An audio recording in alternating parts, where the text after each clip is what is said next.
continue with problem solving on irreversibility and Exergy. So, the next problem is problem 8.4. A 1 kg block of copper at 350 degree centigrade is quenched in a 10 kg oil bath initially at an ambient temperature of 20 degree centigrade. Calculate the final uniform temperature assuming no external heat transfer and change in availability of the system copper and oil. So, availability is Exergy, it is the same.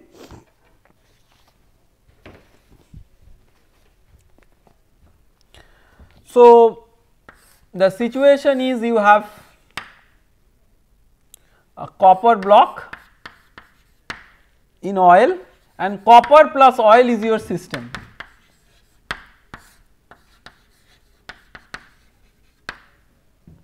For solving this problem you also require the specific heat of copper which is 0.42 kilojoule per kg and specific heat of oil which is 1.8 kilojoule per kg.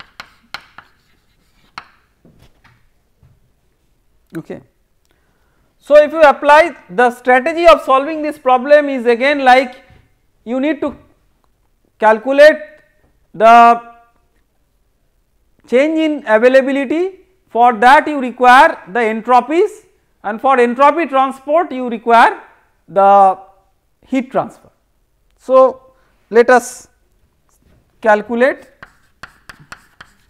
the first law or let us calculate the final temperature concerning the first law.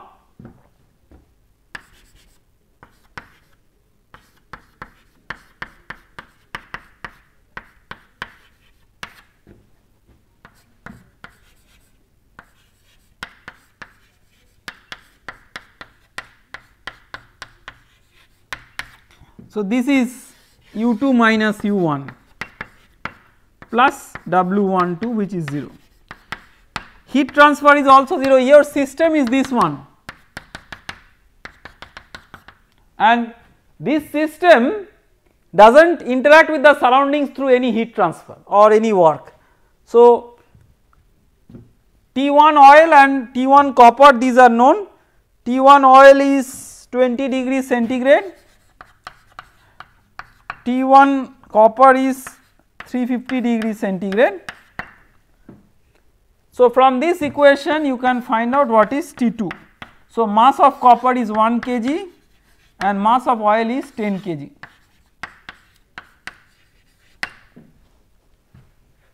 So, you can calculate what is T2. So, T2 in this case is 300.65 Kelvin.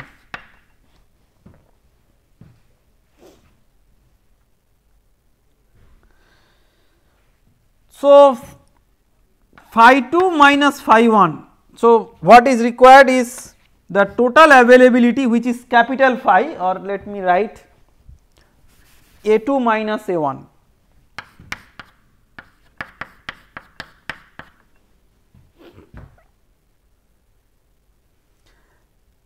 This is nothing but the difference in the availability between availability of the initial state and final state of copper and oil.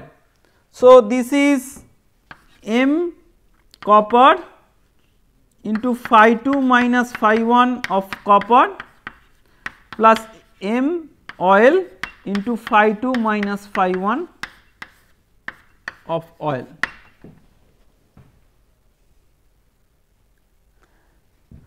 Where phi 2 is U2 minus T0 S2 minus U0 minus T0 S0, right. Similarly, phi 1 just replace 2 with 1 and again for oil it is very similar. So, you essentially need to calculate S2 minus S1 for copper and S2 minus S1 for oil to calculate this. S2 minus S1 is C ln T2 by T1 there is no question of R ln P2 by P1 because it is incompressible substance, the P2 by P1 factor is not there. So, if because you know the temperatures of the final state and the initial state, you can calculate the change in availability in this using this formula, and then this is minus 44 kilojoule, that is the answer to this problem. Okay. We will move on to the next problem.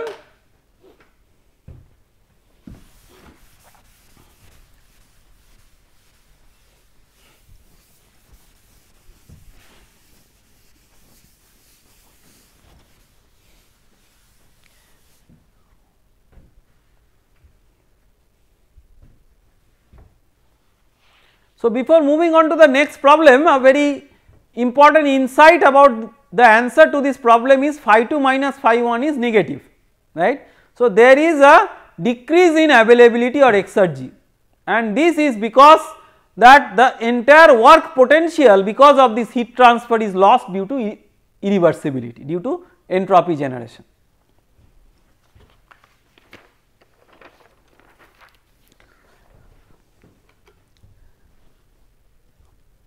Next problem. Steam enters a turbine at 25 MPa 550 degree centigrade and exits at 5 MPa 325 degree centigrade at a flow rate of 70 kg per second. Determine the total power output of the turbine, its isentropic efficiency and second law efficiency. This is a very straightforward problem, but again we will try to develop an insight through this problem. So, let me make a schematic. We have solved a very similar problem in the previous lecture, but I want to get little bit deeper into the aspect of second law efficiency and isentropic efficiency. So, you have the pressure, this is the inlet pressure and this is the exit pressure of the turbine. The state I is given. So, let us draw the states in state points in this diagram. State I, let us write somewhere 25 MPa 550 degree centigrade. Then state E, which is somewhere here, is 5 MPa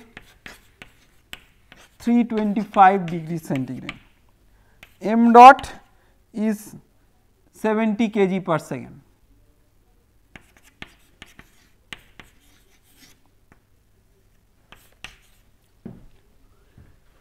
Because we intend to also relate it with the isentropic efficiency and a virtual isentropic process, we will also be concerned about the state ES, which is a hypothetical state ES.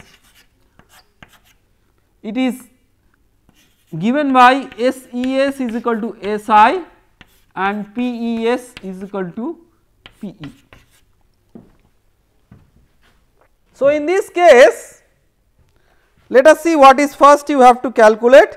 The first thing that you have to calculate is what is the isentropic efficiency and what is the second law efficiency. So, to calculate the isentropic efficiency, you also have to know what is the reversible adiabatic or isentropic work. So, you apply the first law, steady state steady flow between I and ES.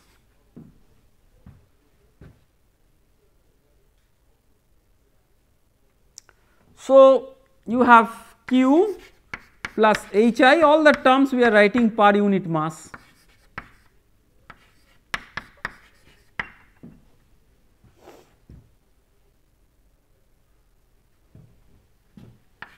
So, from the state ES we know how to calculate HES.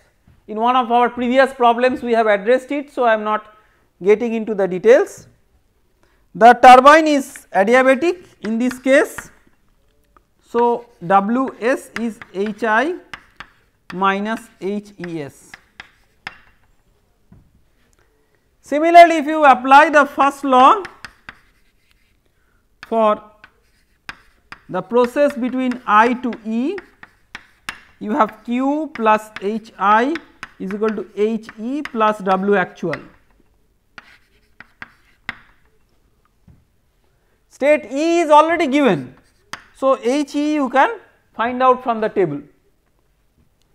So W is equal to Hi minus He. So the isentropic efficiency is W by Ws, very straightforward, and this is coming out to be 79%.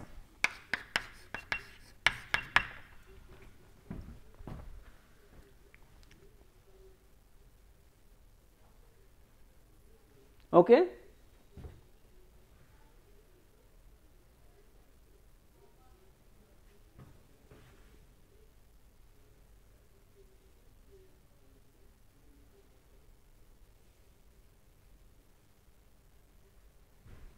Then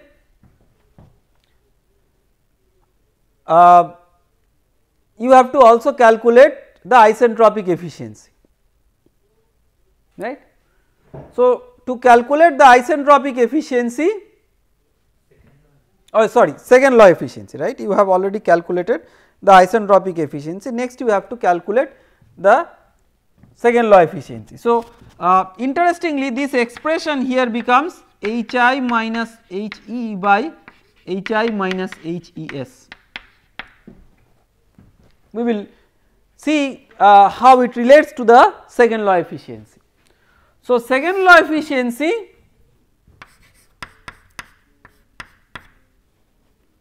how it is defined? It is W by W reversible. So W is again Hi minus He, and W reversible is Hi minus T0 Si minus He minus T0 Se, right. Now by looking into the expression for second law efficiency and isentropic efficiency, can you tell what is the conceptual difference? The conceptual difference is that in this case the comparison is between the same end states. This is the actual work, this is the reversible work that could be obtained with the same end states, that is definitely less than the reversible adiabatic work between the states I and Es. Es is an hypothetical state, it is not the actual end state. In reality the end states are fixed, so I and E are fixed, Es is just a hypothetical state. I and E are the fixed states. The numerator in second law efficiency is the actual work that you get with these fixed states, and the denominator that if the entire process was reversible between these two states, what could have been the work that you have obtained. That is different from a reversible adiabatic process between I and Es. So here you are perhaps comparing one apple with an orange. This is work between states I and E, this is work between states I and Es. So there are disparate bases of comparison. Here the basis of comparison is more consistent because you are comparing with the same end states I and E. This is just the reversible work between the end states I and E, and this is the actual work between the states I and E. This reversible work need not be adiabatic. So then what is that reversible work that you could obtain? To get an insight, imagine the process like this. So you could break this up into two parts, one is from I to Es, another from Es to E.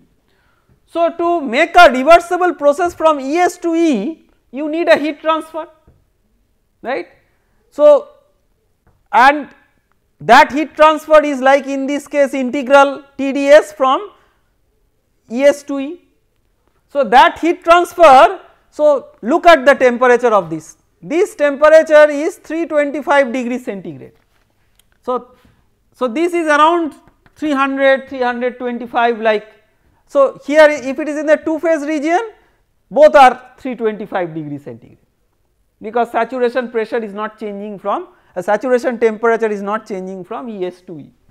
So, it is 325 degrees centigrade. E is in the two phase region. Then how can we use pressure and temperature as the independent properties? No, we will, which one? 5 megapascal and 325 degrees centigrade.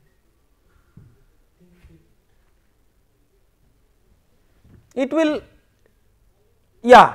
So, this state 5 megapascal and 325 degrees centigrade, this is a very important question.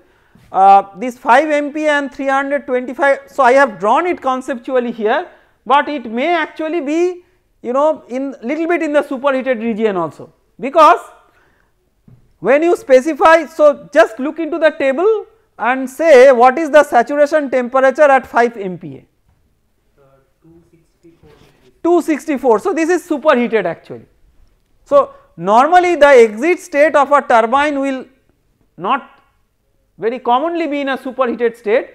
So, normally the quality at this state will be given. So, in this particular problem it comes to the superheated state. So, it is better that I show it here. So, normally the exit state is governed by this pressure and the quality, and the quality is very close to 100%. In this case, because pressure and temperature both are given, now both are independently given, means it is not a two phase region, and the saturation temperature at 5 MPa is less than 325 degrees centigrade.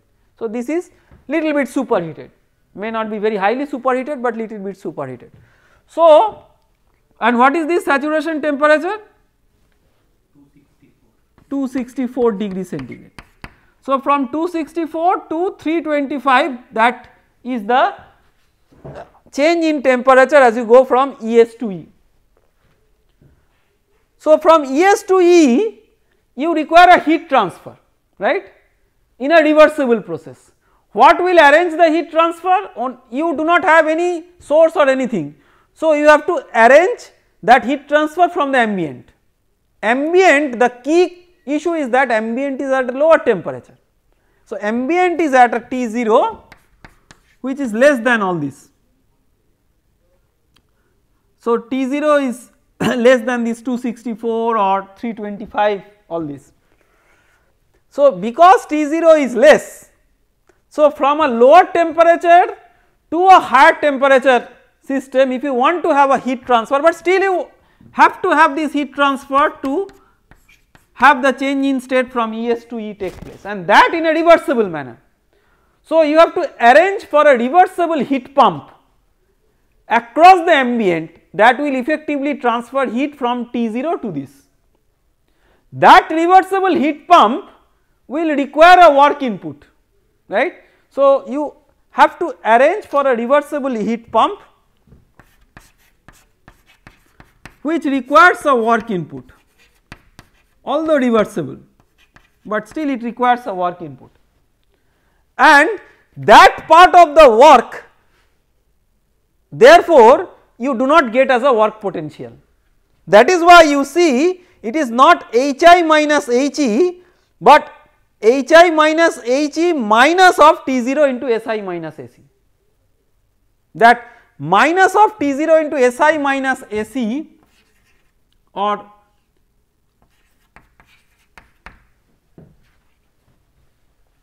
Ac minus Si, whatever, this is essentially because Si is equal to Ses, it is essentially the heat transfer associated with this process. Okay. So, you are having a basis where the potential is not the full Hi minus He. There is a less utilization possibility because you also are allowing a heat transfer, and there has to be a reversible arrangement to achieve that heat transfer in exchange with the ambient. Sir, I have a question. Like the expression for reversible work comes out something like that Hi minus T plus Si minus. So it is for any reversible process between the inlet and the It is for any reversible process between the inlet and the exit. But work is a path function. No, no, no. It is for any reversible process with no heat transfer. If there is a heat transfer, there is an associated reversible work which is plus Q into 1 minus T0 by Th, right. But here we are assuming what? The work potential is due to the change in state between I to E without any heat transfer. But even in this process, if you break it into two parts, the second part will require an internal heat transfer, and that can be arranged only through an ambient by employing a reversible heat pump. Okay. So, if you calculate these values, so SI, AC, all these things you can calculate. If you calculate all these values, you will see that the second law efficiency is 88%.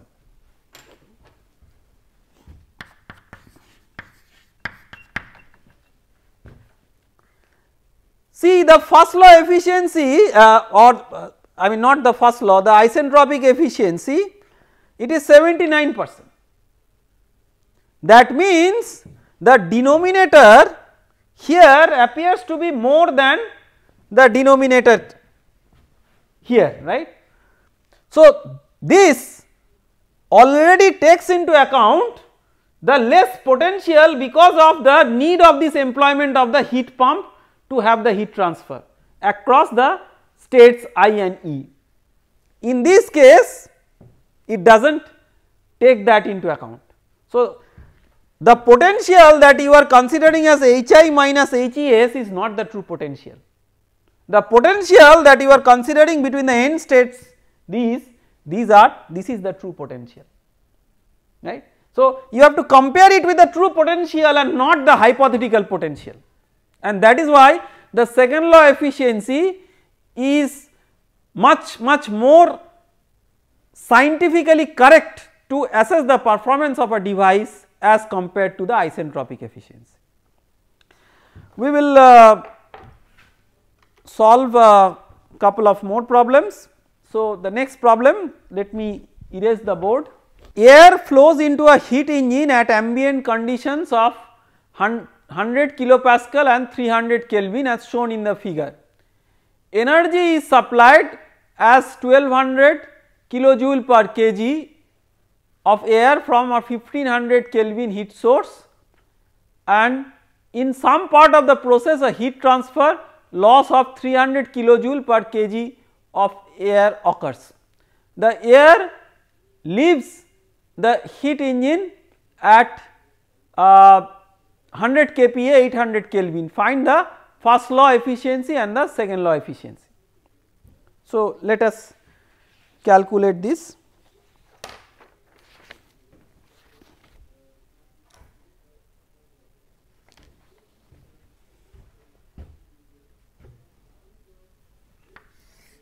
So, you have a heat engine, it is interacting with various thermal reservoirs.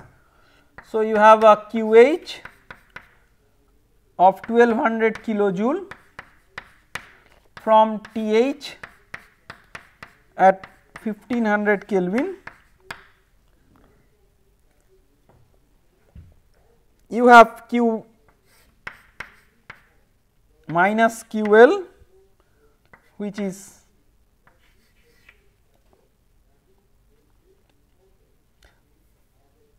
so let us write this as okay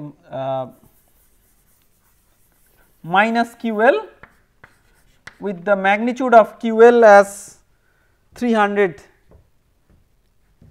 kilojoule.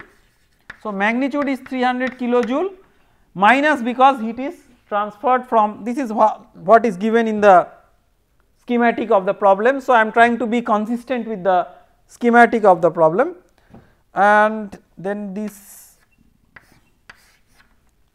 is Tm 750 Kelvin.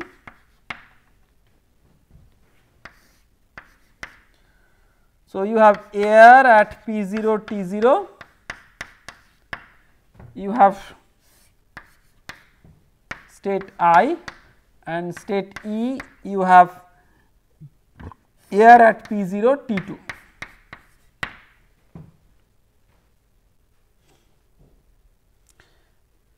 This P0 is 100 kPa and this is 300 Kelvin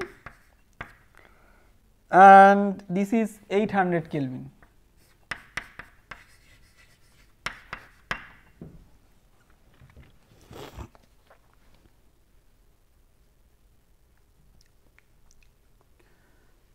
So, you have to calculate the first law and the second law efficiencies.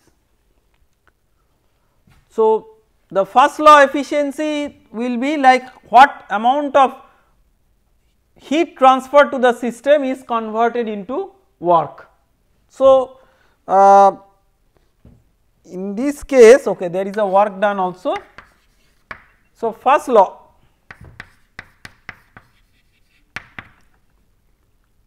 you have cyclic integral of heat equal to cyclic integral of work. So, always start with the basic equations, heat engine cyclic process.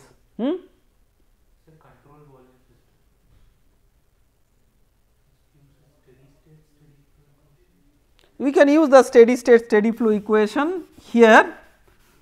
Yes, this is a flow process. So, we can use the steady state steady flow, but it is a heat engine at the end. So, it will work in a cycle. So, but you know the heat engine itself allows some flow to take place. So, Q H minus QL plus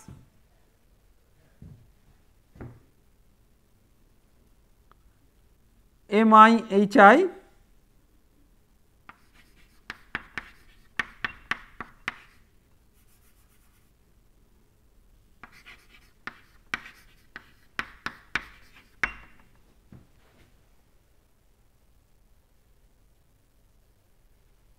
okay.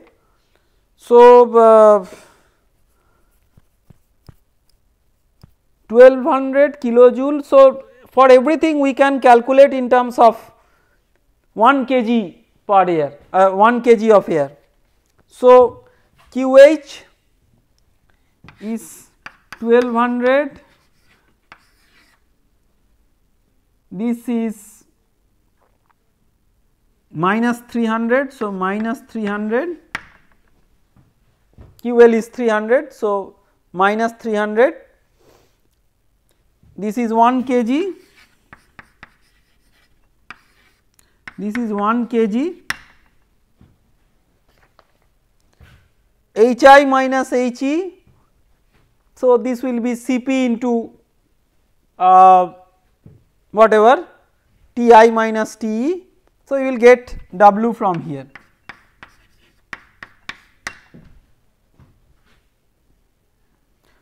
So, the first law efficiency essentially talks about what is the work which you get as a function of what heat is supplied.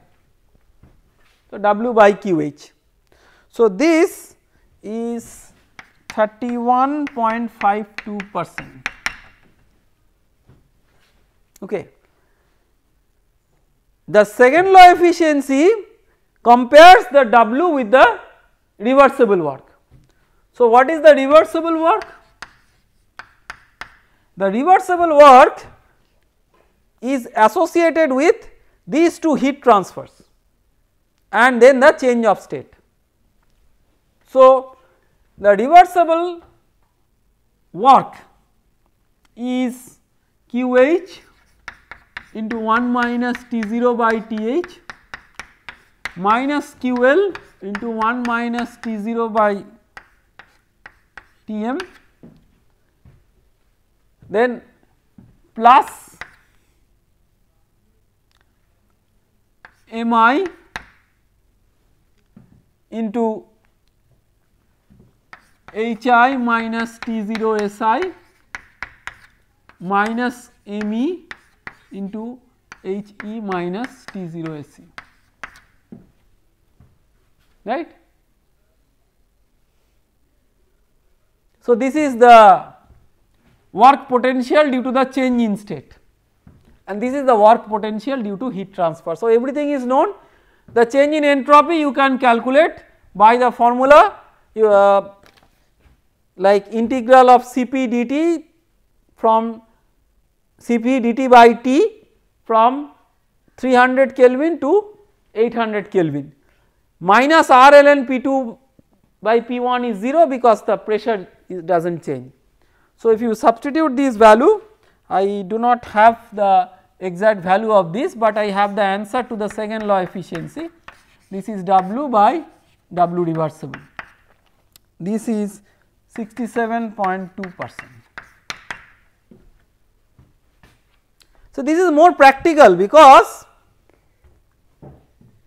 it is comparing W with a possible reversible process considering exactly the same inputs, and this considers W as compared to QH, but you also have QL which is obvious and that will make your efficiency appear apparently low, but this is what is you are comparing your actual work with the maximum possible work within the given constraints, not with the QH. So, work is compared with work, not work is compared with heat.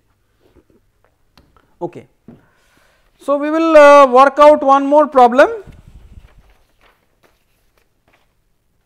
the possibly the final problem in this chapter before we move on to another chapter.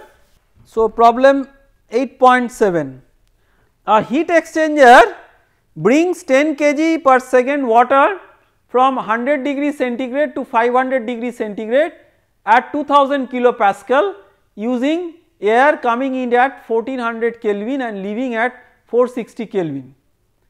What is the second law efficiency? This is a very typical problem because so far we have calculated second law efficiency with by comparing work with work, but heat exchanger does not do any work. So, how do we rate its second law performance? So, we will learn that through this example. So, you have a heat exchanger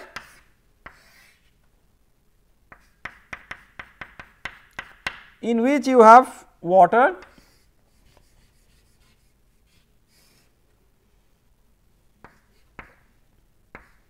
from state 1 to state 2, this is 100 degree centigrade 2 MPa, this is 500 degree centigrade 2 MPa, m dot water is 10 kg per second.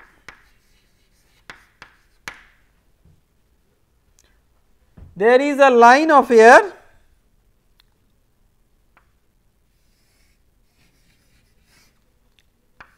say you have 3 and 4, this is air, so this is water, this is air. M dot air you do not know, that you have to calculate from energy balance, but this is 1400 Kelvin and this is 460 Kelvin. Okay. So, what is happening, you can clearly see that this water is heated by air. So, what is the purpose? You have to understand this carefully. The exergy utilized depends on the purpose. So, here the purpose is that by using this hot air stream the cold water is heated.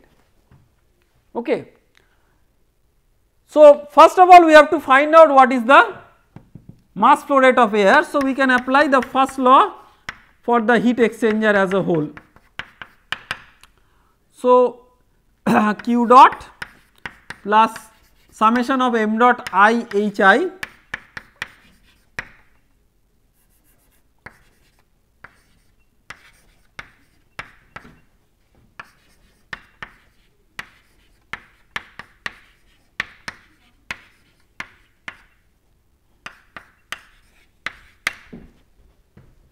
When the water is getting heated by how can and the exit temperature of water is more than the temperature of air. Stage 2 and stage 4. no, this is 500, this will typically be it may be a counter flow heat exchanger, right. So, I mean the exit state will be greater than this 1400 degree, so 1400 Kelvin. So, still there is heat transfer from air to this, where the entry of air is actually it is not exactly the same, it is just the opposite. So, this and just to correspond to the proper physical configuration, this is 3 and this is 4. So, this is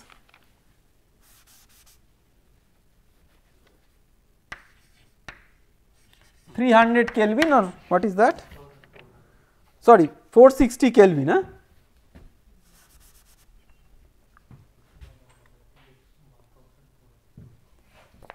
No, the entry.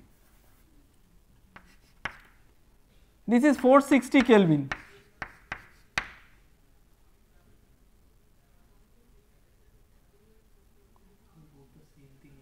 Anyway, huh?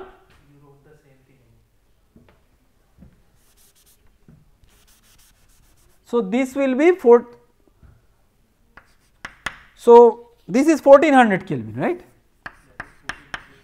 and this is 460 Kelvin. Yeah, sorry, I just wrote the same thing again.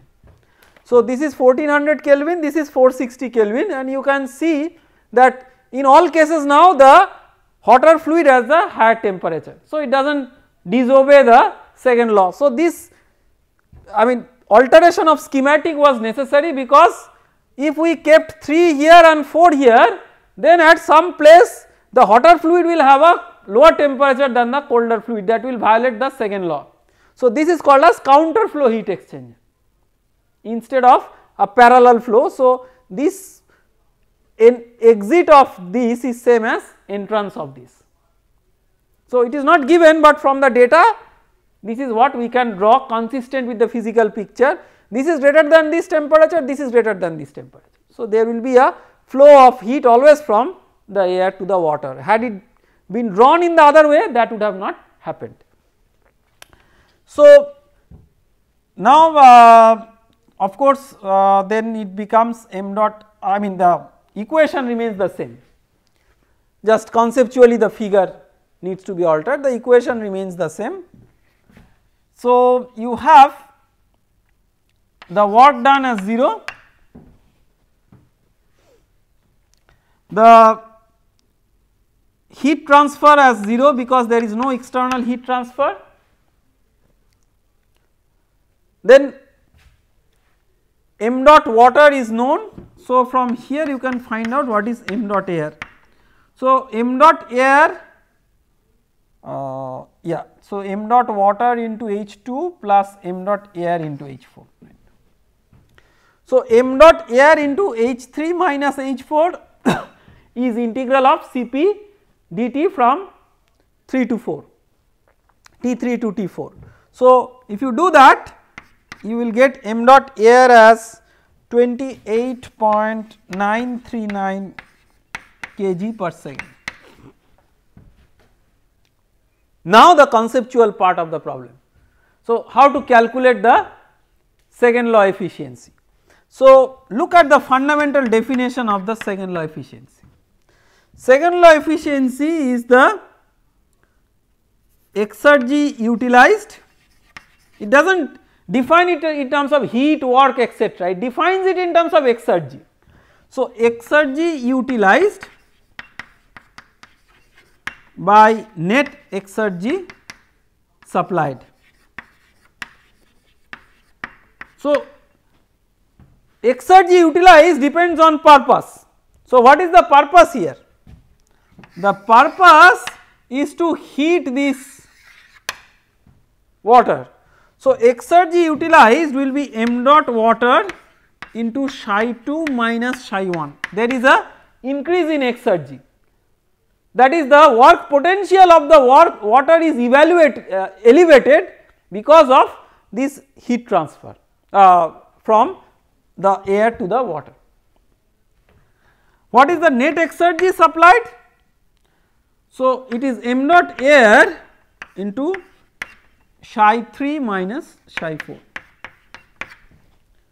So, exergy of the air is lost or sacrificed at the expense of increasing the exergy of the water. Okay. So, net exergy is balanced, but with irreversibility. So, it is not exactly balanced because the whatever is the exergy input to the system is equal to the exergy output plus irreversibility. There is no work done here. So, the exergy that is supplied by the air is not being able to completely convert it into the exergy gain of water, and that is because of the irreversibilities associated with the process. Had that been the case where the exergy supplied by air is fully converted into exergy gained by water, then this would have been 100%, but it is not 100%. So, if you calculate this will be 61.4%. And just to remind you about the expression for psi 2, for example, H2 minus T0 S2, psi 1 is H1 minus T0 S1, psi 3 is H3 minus T0 S3, and psi 4 is H4 minus T0 S4. Okay. So, to summarize, we have solved quite a few problems on the second law analysis and exergy, and we could generalize the understanding not just for work producing and work absorbing devices, but for cases where no direct work output is involved, but still the exergy can be used as a parameter to understand the device performance, because the exergy transport essentially the balance between the exergy supplied and exergy utilized, that imbalance rather talks about the irreversibilities in the system, which are nothing but the inevitable losses in a practical device. Thank you very much. We will continue with a new chapter in the next class.